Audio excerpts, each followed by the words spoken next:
요한복음 4장 17절부터 24절 제가 봉독하도록 하겠습니다. 여자가 대답하여 가로되 나는 남편이 없나이다. 예수께서 가라사대 내가 남편이 없다 하는 말이 옳도다. 내가 남편 5이 있었으나 지금 있는 자는 내 남편이 아니니 내 말이 참되도다. 여자가 가로되 주여 내가 보니 선지자로소이다. 우리 조상들은 이 산에서 예배하였는데 당신의 말은 예배할 곳이 예루살렘에 있다 하더이다. 예수께서 가라사대 여자여 내 말을 믿으라. 이 산에서도 말고 예루살렘에서도 말고 너희가 아버지께 예배할 때가 이르리라. 너희는 알지 못하는 것을 예배하고 우리는 아는 것을 예배하노니 이는 구원이 유대인에게서 남이니라. 아버지께 참으로 예배하는 자들은 신령과 진정으로 예배할 때가 오나니 곧 이때라. 아버지께서 이렇게 자기에게 예배하는 자들을 찾으시느니라. 하나님은 영이시니 예배하는 자가 신령과 진정으로 예배할지니라. 우리 주님의 말씀입니다. 주님께 감사드립니다. 자, 신령과 진정으로 드리는 예배라는 말씀으로 오늘 말씀하고 싶은데요.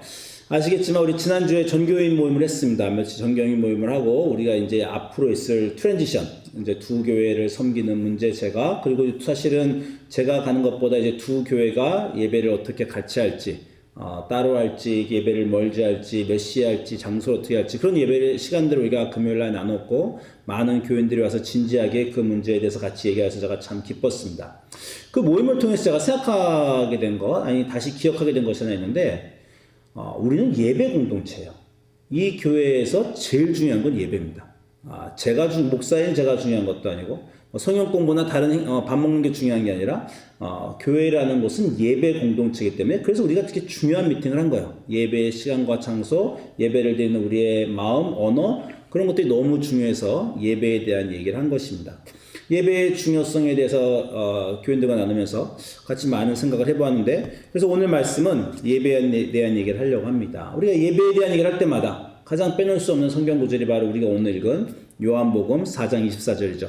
하나님은 영이시니 예배하는 자가 영과 신령과 진정으로 예배할지니라. 우리가 너무 많이 들었고 알고 있는 얘기지만 오늘도 한 번 더 신령과 진정으로 예배한다는 것은 어떤 것인가 이런 거 나눠볼까 합니다. 일단 이 대화가 어떻게 되는지 여러분 다 아시잖아요. 그죠? 요한복음 4장에서 예수님이 사마리아 수가성의 우물가에 앉아있을 때 이 여자가 물을 길러 왔습니다. 수가성의 여자인데 12시에 왔죠. 왜 12시에 왔어요? 뜨거운 대낮에 사람을 피하려 왔고 그리고 그 여자의 인생에 문제가 있음을 우리가 알고 있습니다. 그 문제가 드러나는 게 오늘 시작하는 17절이에요. 그죠? 예수님이 이 여자의 이제 문제를 지적하려고 하십니다. 대화를 시작하시려고 하는 거예요. 핵심으로 들어가려고 하는 거죠. 그래서 여자에게 남편을 데려와라 그렇게 말했습니다. 그러니까 이 여자가 나 남편이 없나이다 그렇게 말했더니 예수님이 남편이 없는 것이 맞다. 내가 5이 있으나 지금 내 남편이 아니다. 한마디로 우리 인생의 어떤 문제 이 여자도 아마 대강 알고 있었지만 이 자기의 남편의 문제를 예수님의 입에서 들었을 때 그것이 화작 놀랐을 거예요. 우리 인생에도 다들 부족한 부분, 어떤 문제가 있습니다. 그 부분을 하나님이 딱 오셔가지고 야, 너 마음에 그거 있지. 너 인생에 그거 있지. 탁 지적해 주셨을 때 평소에는 그냥 모른 척하고 살려고 했던 것, 그냥 넘기려고 했던 그런 것이 확 인생에 드러나는 겁니다. 그래서 우리 인생이 드러나 버렸어요. 이 여자의 인생이 예수님께 드러나 버렸습니다. 이 여자가 자기의 인생을 활짝 펼쳐 보인 예수님께 놀라서 예수님을 알아봤어요. 뭐라고 알아봤습니까? 내가 보니까 선지자십니다. 이렇게 말했어요. 선지자는 뭡니까? 하나님을 대변하는 사람. 하나님의 말이요. 한마디로 말해서 내가 보니 선지자십니다. 했더니 내가 지금 하나님의 사자를 봅니다. 내가 천사를 봅니다.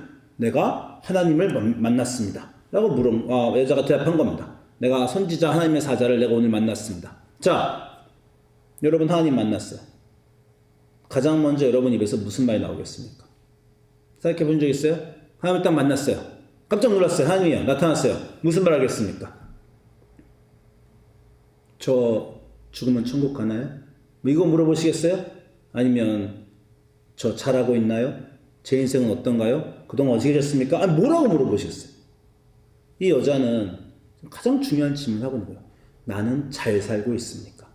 이 여자는 지금 자기의 인생이 삐뚤어졌다고 사람들한테 손가락질을 받았어요.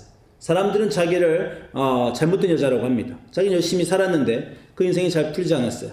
그래서 우물가에 12시에 혼자 나왔습니다. 많은 궁금증이 들었을 거예요. 내 인생 왜 이렇게 됐나? 어떻게 하다 여기까지 왔나? 내가 정말 나쁜 사람인가? 나는 고칠 수 있나? 여러 가지 인생에 대한 문제를 선지자를 만나서 물어보는 겁니다. 나 잘 살고 있습니까? 그것이 뭘로 나왔어요? 내 예배는 어떻습니까? 그게 기독교인의 삶이에요. 여러분은 누구며 여러분은 어떤 인생을 살고 있습니까의 제목은요. 그 질문은 이 세상에서는 여러분 어떤 인생 살고 있습니까? 그럼 사람들이 여러분의 얼마나 돈이 많습니까? 얼마나 성공을 했습니까? 어떤 위치에 올랐습니까? 어떤 잡을 가졌습니까? 어떤 차를 탑니까? 이 세상 사람들은 그러한 기준으로 여러분의 인생이 어떤가라고 말할 수 있어요. 우리 기독교인은 그렇지 않습니다. 우리 기독교인의 인생의 기준은 뭐예요? 당신의 예배는 어떻습니까? 우리의 예배가 우리의 인생이 어떤가 하는 기준이에요. 이 여자가 주여 선지자십니다. 내가 하나님을 만났습니다. 그러고 나서 하나님께 물어보는 게 그거예요. 나는 예배를 제대로 드리고 있습니까? 내 인생은 괜찮습니까? 나는 하나님 앞에서 괜찮은 사람입니까? 자기의 인생에 대한 많은 질문을 그 질문으로 하고 있는 겁니다. 우리 조상들은 이 산에서 예배하였는데 당신들의 말은 예배할 곳이 예루살렘이라 하더이다. 나는 인생을 이렇게 살고 있는데 딴 사람들은 이렇게 사는 게 맞지 않다고 하더이다. 좀 그런 질문과 똑같습니다. 여러분이 지금 드리는 예배가 여러분의 인생을 말하고 있어요. 좀 긴장되지 않습니까? 지금 나의 예배가 나의 인생의 기준이다. 얼마나 긴장됩니까? 여자가 예수님을 만나고 예수님이 선지자임을 알아보고 우리가 하나님을 만났을 때 하는 그 질문을 곧바로 하고 있는 것을 우리 이 자리에서 놓치면 안 됩니다. 그래서 자기 인생을 알아봐 주신 예수님, 그래서 그 예수님이 선지자인 거 알아보고 그리고 예배 문제를 질문하는 겁니다. 여자가 내가 예배를 올바로 드리고 있습니까? 나의 인생의 모습은 옳습니까? 라고 물었을 때 예수님이 대답을 여러분이 다 아시는 대로 이렇게 말씀하세요. 아버지께 참으로 예배하는 자들은 신령과 진정으로 예배할 때가 오나니 곧 이때라. 중요한 얘기 하나 있어요. 중요한 전환이 있습니다. 여자는 뭘 물어봤어요? 장소를 물어봤어요. 그죠? 장소를 물어봤다는 건 예식을 물어봤다는 거예요. 그곳에 가서 그곳 제사장들과 거기서 그러한 제사를 드리는 예배가 옳습니까? 나의 인생이 그러한 것으로 채워질 수 있습니까? 여자가 물어봤는데 예수님은 갑자기 때를 얘기합니다. 예배는 장소가 아니다 때다라는 거예요. 그러면서 하시는 말씀이 하나님은 영이시니 예배하는 자가 신령과 진정으로 예배할 것이다. 왜 하나님이 영이신 게 중요하냐? 하나님에게 드리는 예배는 장소와 관련이 없기 때문입니다. 하나님이 영이 아니시면요, 하나님 어떤 물질이시고 또 어떤 석상이 어떤 신이면 그 석상이 있는 곳에 가서 예배를 드려야 돼요. 예루살렘이라는 곳이 하나님의 집이면 예루살렘 곳에 가서 예배를 드릴 수밖에 없습니다. 하나님 영과 우리가 육체를 가진 우리와 영이나 하나님이 가장 다른 건 뭐예요? 공간적 제약을 영은 받지 않는다는 거예요. 그래서 예수님에게 여자가 그 하나님께 내가 가야 됩니까? 라고 물었을 때 예수님이 그 하나님께 갈 필요가 없다라고 하면서 뭐라 그랬어요? 예배할 때가 있다는 거예요. 근데 예배할 때는 언제입니까? 이때라고 합니다. 예배할 때가 오나니 곧 이때다. 무슨 말입니까? 예배는 어느 곳에 가서 한번 드리는 게 아니라 이때에 드릴 수 있다는 거야. 여러분이 지금 저하고 일요일 아침에 말하니까 여러분 저는 예배 어떻게 드리면 되겠습니까? 그럼 제가 여러분에게 이때에 드리면 됩니다. 이러면 괜찮아. 근데 여러분이 월요일 날 직장에 갔어요. 갑자기 점심 때 하나님이 나타나셨어요.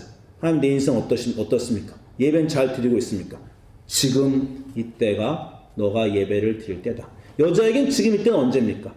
정오예요. 지금 정오에 자기의 수치를 숨기려 아무도 없는 곳에 왔는데 그 수치를 숨기려 아무도 없는 곳에 온 그때가 예배할 때다라고 하는 겁니다. 예배는 어느 특정 순간과 어느 특정 장소에서 드리는 게 아니라 하나님이 영이시기 때문에 그 영이신 하나님을 우리가 믿기 때문에 우리는 언제나 기도하잖아요. 예수님 이름으로 내 방에 있든지 내 집에 있든지 내 차에 있든지. 그럼 그 하나님 영이신 하나님이 계신 모든 곳이 내 예배할 순간이라는 겁니다. 예수님은 그렇게 한 곳에 가서 어쩌다 한번 드리지 말고 매 순간쯤 예배 드리라고 하시는 거예요. 그래서 기독교인에게 인생의 점수는 예배의 점수인 겁니다. 여러분의 인생이 여러분의 예배이기 때문에 그래요. 여러분 직장에서, 여러분의 여러분이 직업이 뭐되시든 간에 동료들과 또는 여러분의 고객들과 만나서 얘기하는 그 순간이 여러분의 예배입니다. 여러분 점심시간에 식사하는 그 순간이 여러분의 예배고 저녁에 산책하는 그 순간이 여러분의 예배예요. 그곳에서 하나님을 예배하고 계십니까? 제가 예배에 대해서 크게 깨달은 바가 여러 가지 있는 것 중에 하나가 쿠바에 가서 선교하면서 하나 깨달은 게 있어요. 제가 여러분에게 말씀드렸는지 모르지만 쿠바는 기독교가 아니잖아요. 기독교가 아닌데 어떤 시골 마을에 가면 그냥 교회라고도 할 수도 없어요. 그냥 가정집 같은 데서 예배를 드립니다. 그리고 그 동네 사람들은 전부 다 공산주의 국가이기 때문에 종교가 정식적으로 없다고 하지만 아프리카 토속 종교가 정말 많아요. 그냥 미신입니다. 우리나라 무슨 뭐 점장이처럼 아프리카 토속 종교가 그렇게 많아요. 근데 우리가 어느 시골집에서 예배를 드리는데 제가 사람들이 찬송을 하고 예배의 소리가 그 지역의 숲과 집을 통해서 쫙 퍼져나가는데 하나님이 비전을 보여주시더라고요. 이 곳에서부터 빛이 쫙 퍼져나가서 그 영적으로 암흑이 된 그 지역에 빛이 되는 그런 비전을 하나님이 보여주셨습니다. 그때 제가 알았어요. 예배가 빛이구나. 우리는 빛이 아닌데 우리 예수님이잖아요. 너희는 세상의 소금이고 너희는 세상의 빛이다. 빛이 세상을 향해 비춰야 된다. 근데 여러분이 막 빛이 돼서 막 세상을 향해 비추는 느낌이 있습니까? 별로 없잖아요. 근데 여러분이 예배를 드리러 오면 이 예배를 통해 여러분의 빛을 내는 겁니다. 그래서 지금 우리가 알지 못하겠지만 이 지역이 이 교회의 예배를 통해서 지금 빛을 받고 있는 거예요. 그거는 예배고요. 일요일날 예배. 만약에 여러분의 삶의 매 순간이 되면, 매 순간이 예배가 되면, 그럼 여러분 매 순간 빛이 되고 있는 겁니다. 그게 예수님이 말한 거예요. 너희는 세상의 빛이다. 산중에 있는 동네가 숨기지 못한다. 여러분이 가는 모든 것, 직장, 산, 어디 가든지 예배하고 있는 여러분이 그곳에 가면 거기서 빛이 나는 겁니다. 그래서 여러분은 빛을 몰고 다니는 사람들이에요. 예배를 하는 사람들이기 때문입니다. 요즘 아이들이 방학을 시작했잖아요. 그래서 우리 아들도 집에 하루 종일 있어요. 저는 옛날에 방학이면 맨날 밖에 나가 친구들하고 놀았습니다. 미국 애들은 갈 데가 없네. 하루 종일 집에 있어요. 아들이 저를 자꾸 불러요. 아빠! 하고 불러요. 그럼 가보면 이것 좀 봐. 라고 해서 보여주는 게 뭐 틱톡, 인스타그램에서 뭐 한 5초, 10초짜리 영상인데 되게 뭐 웃긴 거예요. 별로 웃기지도 않아, 나는. 근데 뭐 자는 웃기다고 막 웃으면서 아빠 보고 보라 그래요. 애가 하루에 나를 한 5번 부릅니다. 어떨 때 나한테 오기도 해요. 공부하고 있는데 애들이 와서 이거 봐. 보라 그러고 또 나를 막 불러요. 한 5번 나를 부르니까 좀 지겨워졌어요. 야, 귀찮아. 너 혼자 봐. 이렇게 얘기했습니다. 5번 부르지 않고 애가 한 10번을 불러요. 애가 10번을 아빠 하고 부르든지 나한테 와서 비디오를 보여주니까 제 마음에 무슨 생각이 드는지 아세요? 얘가 나를 사랑하나? 그런 생각이 드는 거예요. 엄마한테는 안 가거든. 왜 그런지 모르겠어요. 만만한 게 아빠인가? 근데 어쨌건 하루에 여러 번 자기가 비디오를 보고 인스타그램과 틱톡을 뭐 재밌는 게 있으면 저랑 자꾸 쉐어하러 오는 거예요. 10번을 옵니다. 10번을. 귀찮아 죽겠어요. 근데 10번이 넘으니까 진짜 얘가 나를 그냥 심심해서 왔겠지. 갈 사람이 아빠밖에 없어 왔겠지. 그래도 엄마한테도 갈 수 있고 누나한테도 갈 수 있는데 아빠한테 왔다는 거. 얘가 나를 사랑하나 그런 생각이 듭니다. 여러분 하루에 하나님한테 몇 번 가십니까? 일주일에 하나님한테 몇 번 가세요? 혹시 일주일에 한 번 딱 요때 하나님께 오는 게 아닙니까? 여러분이 처음 몇 번 가면요 하나님 좀 귀찮아. 얘는 뭐 기도를 아침에도 하고 점심에도 하고 저녁에도 하고 하나님 그렇게 느끼실 수 있을까요? 근데 여러분이 매 순간이 예배가 되고 매 순간 하나님을 찾고 어디서든지 그곳에서 하나님의 이름을 부르면 하나님께 생각하십니다. 얘가 날 진짜 좋아하나? 정말 시도 때도 없이 나를 찾네. 그런 하나님과의 관계가 예배를 통해서 형성될 수 있다는 겁니다. 하나님이 영이시니 신령과 진정으로 예배하라는 건요. 하나님이 영이시니 우리가 언제나 예배 드릴 수 있다. 장소에 상관없이 내 삶의 매 순간이 예배다라는 것도 있지만요. 또 거꾸로 다른 면을 생각하면요. 우리가 지금 일요일날 예배당에 와 앉아 있다고 해서 그것이 예배가 꼭 아닐 수 있다는 뜻도 됩니다. 하나님은 영이시니 신령과 진정으로 예배하라고 했잖아요.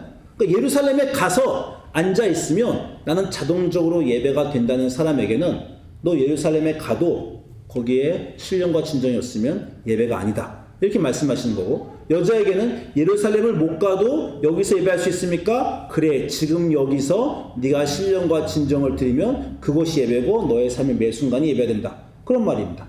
거꾸로 우리 삶의 매 순간이 예배일 수 있다는 것은 기쁜 소식인데, 일요일 아침에 예배를 드리러 와서 이 순간이 예배인가 하는 거에 대해서 이것이 신령과 진정으로 드린 것인가 아닌가라는 질문을 우리가 해야 됩니다. 매 순간 예배지만 여전히 일요일날 예배는 중요해요. 왜냐하면요, 신령과 진정으로 드려야 되니까. 매 순간이 예배인데 매 순간을 신령과 진정으로 드릴 수 있습니까? 신령과 진정으로 드린다는 건 어떤 거예요?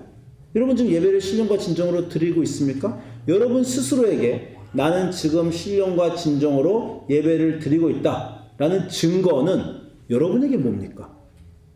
여러분도 마음은요, 태도로 나타나요.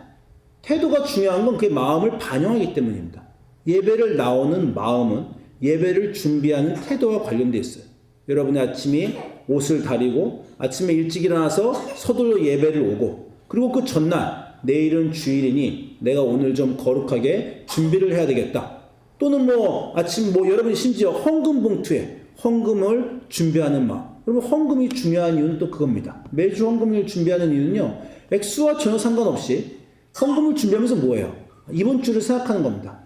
이번 한 주간 참 나를 많이 돌봐주셨고 감사한 게 많지. 감사한 마음을 헌금으로 드리는 겁니다.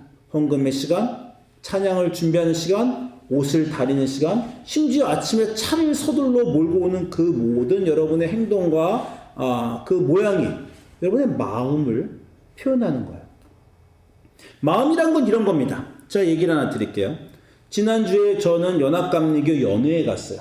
1년에 한 번씩 우린 연회를 합니다. 연회하면요, 우리 북가주에 있는 모든 교회 목사들과 교회 리더들이 다 와요. 그래서 연회를 하게 돼요. 연회를 하는데 꽤 됐죠. 2016년에 제가 상을 하나 받았어요. 연회에서 무슨 멜버 탈봇이라는 이렇게 상을 하나, 그때 저희가 아마 라티노 사역하고 한국어 사역하고 여러 가지 사역하면서 the multicultural ministry에 기여한 바가 크다. 그래서 제가 상을 받게 됐습니다. 그래서 연회에서 크게 상을 받는데 이 많은 사람들 앞에 나가니까 긴장되잖아요. 그러니까 내가 물어봤어. 상 진행자한테 가서 뭐 해야 됩니까? 아무것도 할 거 없고 그냥 나와서 상 받아 가면 됩니다. 이러는 거예요. 막 긴장하고 이제 저런데 크게 가면요, 저 뒤에 이제 무대 뒤에 서가지고 막 순서 중에 이름 부를 때 기다립니다. 근데 이름을 딱 메리 팔버사 하면서 저스틴 뉴크에서 딱 나오라 그래요. 딱 식장을 딱 걸어 올라가죠. 그래서 긴장돼서 사람들이 저렇게 많이 보는데 딱 가서 상을 딱 받았어요. 나한테는 분명 상만 받고 내려오라 했거든. 근데 갑자기 이제 한 말씀 하시겠습니다. 그러는 거예요. 아무것도 준비 안 했단 말이야. 게다가 이렇게 말하면 뭐냐면 저는 영어가 퍼스트가 아닙니다. 저렇게 많은 사람 앞에서 갑자기 준비되지 않은 말을 또 마이크를 통해서 말하면 막 몇천 명의 말이 쫙 나가잖아. 발음이 틀릴지, 언어가 틀릴지, 막 긴장되는 거야. 갑자기 말 하나 하는데 막 심장이 퐁퐁퐁퐁 막 뛰더라고. 그때 아내와 우리 애들도 다 있었습니다. 정신이 없었는데 그냥 어떻게 했어요. 어떻게 처음에 이제 농담부터 시작해야 되니까 좀 농담했더니 막 사람들이 웃더라고요. 그래서 잠깐만 3분에서 5분 정도 막 정신 없었어요. 무슨 말인지 지금도 기억도 안 나요. 말을 하고 내려왔는데 어쩌면 반응이 좋았어. 사람들이 웃고 막 박수치고 막 그랬어요. 뭔가 하나님이 도와주셔서 아마 말을 하는 순간에 그 생각이 있었을 거야. 주님 도와주십시오. 아니 도와주십시오 아니에요. 그럴 때는요, 주님 살려주십시오. 이런 기도가 마음속에 나와요. 어떻게 하나님이 살려주셔서 잘 끝나고 나왔나 봅니다. 잘 끝나고 나왔는데 우리 가족을 딱 만났는데 우리 딸이 갑자기 딱 나한테, 우리 딸이 그때 2016년이니까 13살 됐을 거, 14살쯤 됐을 겁니다. 14살 우리 주아미 나 딸이 큰 딸인데 딸이 딱 오더니 갑자기 주머니에서 캔디를 딱 하나 꺼내줘요. 딱 주면서 아빠한테 아빠 잘했어. 딱 그러는 거예요. 내가 무슨 말인지 아무 기억도 안 나. 그날 별 기억이 그렇게 없어요. 그날 기억나는 거 캔디만 기억납니다. 애가 주머니에서 캔디를 딱 하나 꺼냈는데 그 캔디가 그렇게 기억이 나요. 왜 그럴까? 그 캔디는 뭡니까? 애가 그때 나에게 캔디를 준 건요, 나에게 마음을 준 거예요. 아빠가 저 많은 사람들 앞에서 영어도 퍼스트인 아빠가 버벅대면서 애썼겠구나. 근데 잘했네. 와, 아빠 수고했어? 잘했어? 아빠가 자랑스러워? 아빠가 사랑해. 그걸 표현하고 싶었어요. 표현하고 싶었는데 말로 뭐 할 수도 있겠죠. 근데 막 몸을 뒤져보니까 캔디가 하나 있더란 거예요. 그 캔디를 되게 생뚱맞더라고요. 갑자기 잘했어 그러고 그 자리에서 캔디를 하나 주는데 뭐 갑자기 캔디를 준다 했는데 그 캔디는 사탕은 애의 마음입니다. 마음은 그런 거예요. 여러분의 마음이 뭐든지 간에 아주 작은 걸로 마음은 보일 수 있습니다. 마음은 보일 수 있고요. 마음은 보여야 돼요. 여러분의 신령과 진정은 보여야 됩니다. 그게 여러분의 일요일 예배예요. 여러분 지금 이 순간에 하나님 말씀하셨잖아요. 예배가 여러분의 인생입니다. 이 순간을 통해서 여러분의 인생이 결정되는 거예요. 지금 신령과 진정으로 여러분은 예배하고 있습니까? 더 중요한 질문은 지금 여러분의 신령과 진정으로 예배하는 것은 이 아침에 여러분에게 어떤 모양으로 나타났어요? 보여야 된다니까? 보일 수 있다니까요? 여러분의 헌금으로 나타났습니까? 여러분의 예배의 시간으로 나타났습니까? 여러분의 찬양으로 나타났습니까? 아니면 어제부터 나는 내일 예배니까 오늘은 좀 거룩하게 기도를 준비할래? 이 아침에 기도로 나타났습니까? 여러분이 한 어떤 행동으로는 이 예배가 여러분의 신령과 진정을 보여주어야 한다는 겁니다. 그 여러분의 신령과 진정이 이 아침에 하나님께 보여지기를 원해요. 그래서 예배는 그 여자가 물어본 그 예배, 나의 삶은 어떠합니까? 나의 삶은 사람들이 손가락질 하는데 괜찮습니까? 나의 예배는 괜찮습니까? 물어보는 여자에게 예수님 분명히 대답합니다. 너의 삶의 모든 순간이 예배여야 한다.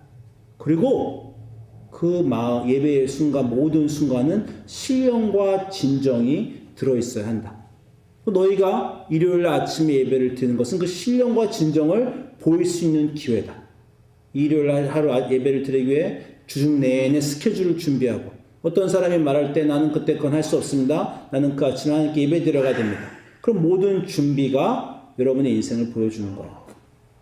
다들 아시겠지만 오늘 우리 한국어 마지막 예배입니다. 10시에 드리는 마지막 예배예요.